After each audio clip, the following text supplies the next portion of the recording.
Hey everybody, welcome to the Barbecue Brothers. Today's episode is going to be on how to modify the Masterbuilt Gravity Series 560 to have the fan controlled by the Fireboard Drive. This is my brother Michael. And this is my brother TJ. And we're the Barbecue Brothers.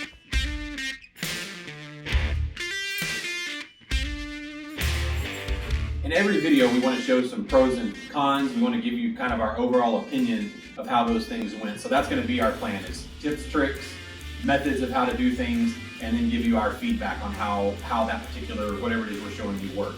Also, I want to give a shout out to Barbecue Pellets Online. They helped me with some info that I needed for this project.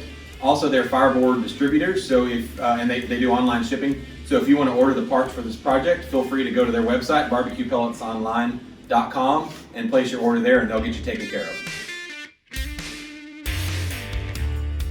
The first thing I just want to explain is what it actually is. It's using the Fireboard Drive, which is a product that they offer that plugs into their digital thermometer that will take over the control of the fan on your Masterbuilt Gravity Series 560, and it gives it a more consistent holding of your temperatures throughout the cook. So that's what it is. It's as simple as just changing the controlling of your fan to be controlled by the Fireboard Drive rather than by the internal controller that comes with your Masterbuilt 560. So the Fireboard Drive is a device that you can buy from Fireboard that plugs into the Fireboard digital thermostat that you have, and it will hook up to the app and allow you to control a fan. It wasn't built for the Masterbuilt, but it was just built to control fans on smokers and grills and the like. So the problem that we have though is the connector for the Fireboard Drive is different than the connector for your fan on the Masterbuilt. And all we're actually doing is just building a cable that's an adapter from the Fireboard Drive to the fan on your smoker. That's all it is. Nothing more, nothing less.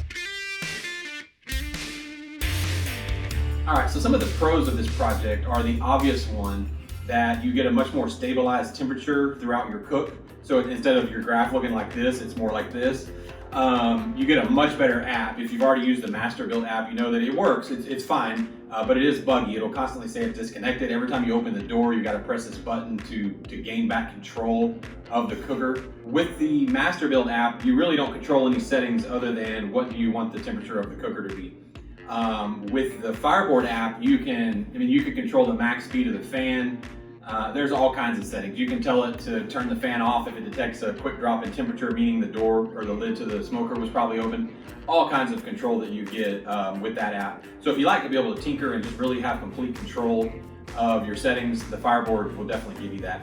There are only real cons to doing this project. One is that it would technically void the warranty, which it doesn't actually make any changes to the grill itself. You're not changing any wiring as far as like cutting, rerouting, that kind of stuff. You're not changing any hardware for sure. It's simply unplugging two wires and plugging in different. So there's really no actual changes to the setup of the smoker, but it would technically void the warranty. The other one is just cost. I mean, it costs a couple $100, so there's a cost factor. So let's get into how to do the actual mod. First off, you're going to need to buy two, but I would recommend a third thing, and I'll tell you what those are right now.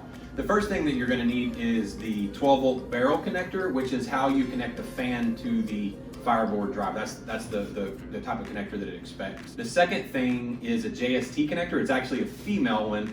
You may be able to find it, just an individual female one. I would recommend just getting the pack. They're inexpensive. And then the third thing that's optional but recommended is a heat shrink tubing, and that's just the wrap that you put over, you heat it up and it'll shrink down to hold everything in place, just to make it a more polished look for you. So once you have your barrel connector, you've tested it on your Fireboard Drive and you know it's the right type, you're going to take that and then you're going to take the JST connector that has a lead on it, the female one, and you're simply going to splice the two wires. Now, if there are a red and a black on each side, you want to swap them. That's the direction that's needed in order to control the fan. You're just going to splice those two cables together, and then you're going to tape it all up, heat shrink it, and you've got your adapter. Once you've got that, it's simply you take the barrel side, you plug it in. It's very important on the drive adapter that you have, you plug it into the side that says fan. There's one side that says 12 volt. That is to allow you to use the power adapter that came with the Fireboard drive to control the fan rather than using the internal battery that comes from your digital thermometer. You can do either or, but that's what the 12 volt side is for. The fan side is what you want to plug into here, and then you want to take the other side, you want to go under your grill, find so go to your fan, follow the power cable from it, and where it's hooked up, you probably did the installation, so you probably already know this, but where it's hooked up to the other connector, you want to disconnect it there, and you want to take the JST side of the adapter that you made and plug it in to the cable that goes straight to your fan, not the other way. It should be your female side to a male adapter. Now, what I would recommend is you could probably skip on to how we actually hook it up. So my point is, before you actually tape it all up and heat shrink wrap it, I would recommend actually plugging it in, make sure that you don't let the wires touch, and testing it to make sure that it does control your fan properly before you secure it all. And that's it. That's all you've got to do. Now it's connected. If you pull up your app, it should show in there for you, and I'll show you some of that now.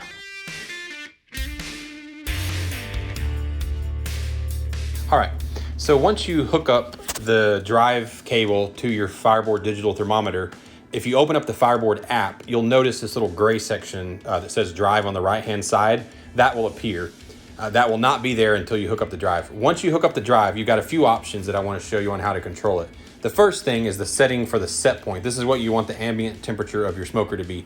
You can just touch on that. So right at set point, just touch it, and it'll pop up and ask you, what do you want the temperature to be? You can set that. I set mine to 265, and it'll set the fan mode to auto, and it'll show you under fan speed over here what speed the fan is at. I don't actually have my grill on right now, so it's going to keep it at a consistent fan speed because the temperature is not going to adjust.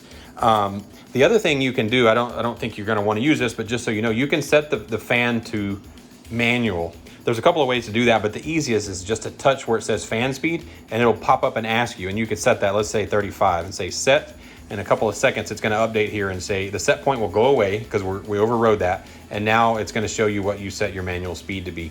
The other thing you can do, you can touch on where it says manual and just say off. That's going to turn the fan off. As I talked about earlier, you're going to want to do that before you open any doors on it, especially the one to the ash bin.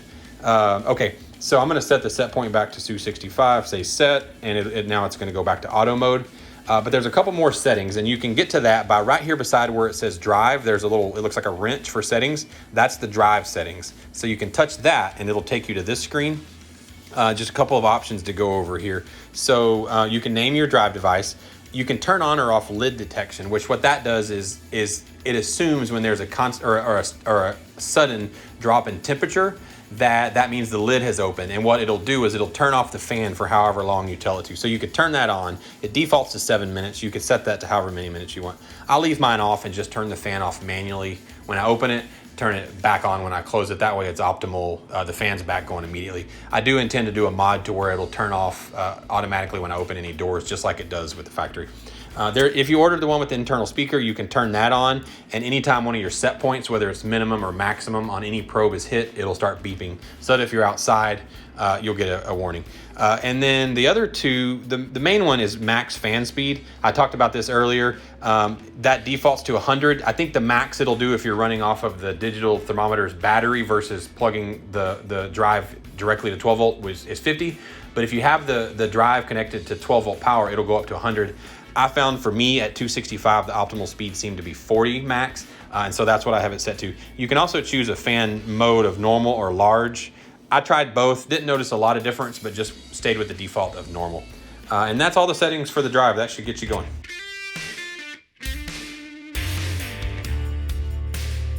So once I had all this connected, I knew I needed to do a trial. So I did two things. I cooked two briskets back to back. The first one, I used the internal controller from the Masterbuilt, and on the second one, I used the Fireboard Drive controller.